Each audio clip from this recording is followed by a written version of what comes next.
Hello, my name's Amanda Jarrett. I was your judge for this debate. Thank you both very much. I just want to say, first of all, that I think you both were very well prepared, and this was a pleasure for me to watch because you spent a lot of time getting ready and took this very seriously and had excellent research supporting both of your positions. So thank you very much for that because it was educational and interesting for me to watch. I ended up voting for the affirmative, and I do so for a couple of reasons. I become convinced early on in the debate, and Richard never really persuades me to the contrary, that there are several serious harms that warrant government intervention, and that the plan is one possible means of eradicating those harms. Um, I think this is really what it comes down to for me. I think, Veronica, you do a really nice job of impacting your claims and extending throughout the whole debate a couple of particular anecdotes and evidence that you've identified about why we should be concerned about something like revenge porn and exactly how your plan can ameliorate some of those consequences. Richard, I think you do a really good job in this debate, and it's super close for me. And I would have, I think, generally liked, just as a comment on the debate globally, I would have liked to see a little bit more clash because I think you both are missing opportunities to emphasize weaker points of your opponent's position or to clarify or extend aspects of your own. And if I had seen that, it would have just pushed the debate over the edge. And I think, Richard, you were very much in the game here and could have easily done so. And so, it's tough to even make a decision here.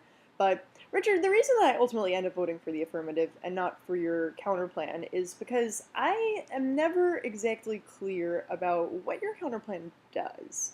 And I hear what you're saying about the disad sort of standing alone, but I don't think you're answering enough of the advantages of the plan for me to think that the disad outweighs the potential benefits that could flow from enacting the resolution. So if I were you, I would just try to perhaps make your counterplan a little bit more concrete or explain how you maybe solve back the very same harms that the affirmative seeks to prevent, rather than saying that those harms are trivial or meaningless or something like that. I found that actually borderline offensive, the way that you were saying, these people are not actually victims, or, somehow that these are only isolated incidents that don't warrant government intervention. So I just would be a little careful of that because she, brought out some pretty good evidence about like serious harms. It wasn't just people's feelings are hurt. She had specific evidence about people being fired from their jobs and stalking and suicide rates and stuff like that. I think you had to maybe engage with some of those pieces of data a little bit more in order to have me think that the counterplan was competitive. That said, Veronica, I also think that you should have tried to make sure you responded to reasons why his counterplan was potentially better, and you sort of do this in your last speech, but I would have actually liked to see even a little bit more of this, and maybe for you to address some of his issues that he raises about why we don't want discriminatory enforcement of laws like this, and how these laws have often been found to be constitutionally overbroad. And I don't think that you do quite enough work on those scores, so that's why it's such a close debate.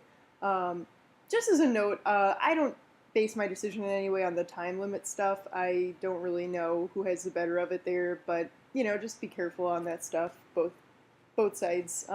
Veronica, if I were you, I probably wouldn't have been like, I'm just not going to respond to this stuff. I think I would have tried to nevertheless address, and you mostly do, but I would have made sure to get to the disad, even in an abbreviated way.